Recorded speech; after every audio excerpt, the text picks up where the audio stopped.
Jesus unveils himself to those people. What I love about this story is Jesus sits down.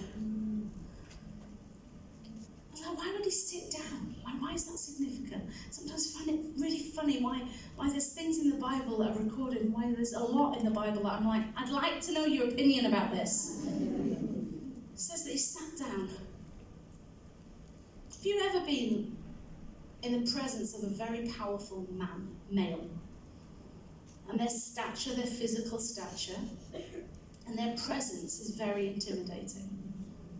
Jesus had potential to be a very intimidating male figure to her, but he sat down. He placed himself in a position of vulnerability, and he had a conversation with her. The fact that she engaged in a conversation with him shows more that she was more comfortable than defensive. Yes, there was an element of defense, but she was comfortable to engage with this man who was sat down at the side of the well.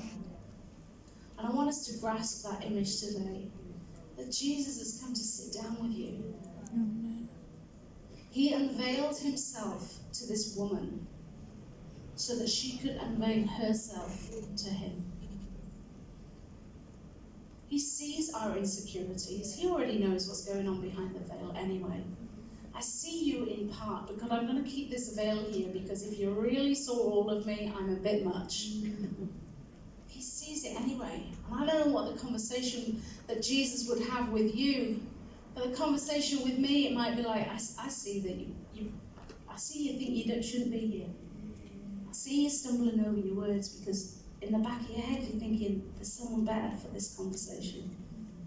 I see your insecurities. I see your anxious thoughts. I see you the times you've tried to be someone that really you're not, but you think that person will like you better. I see it all. I know your deepest fears. I know the things that you struggle with.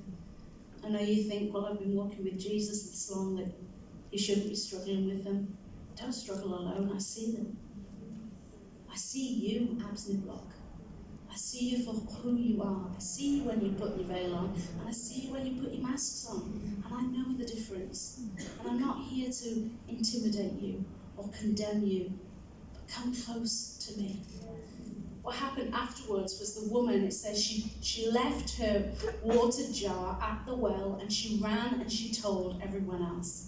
I love that image, just like the disciples that leave their nets to follow Jesus. She was like, forget the water that I thought I needed.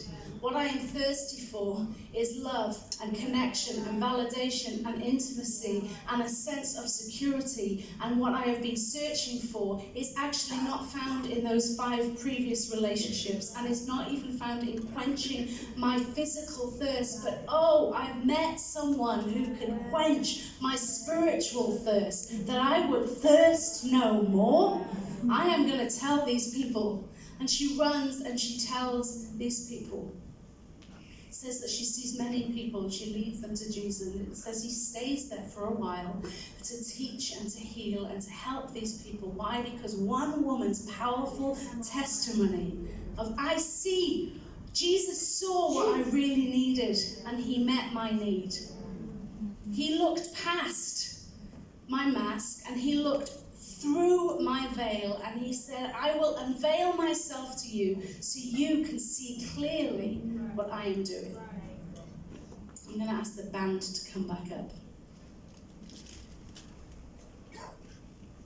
But some of us have put so many barriers up and put so many veils on. And there is a truth that we should not be intimate with those that are not going to carry our soul appropriately.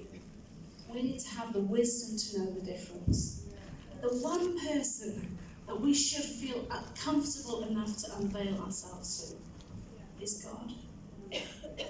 So many times we say, yeah, I've got that nailed, but it's these people that I'm really struggling with. Three close friends. I once heard this line, and I will testify it has been true in my life. The greatest miracle that we never talk about in Jesus' life is how he had 12 close friends in his 30s.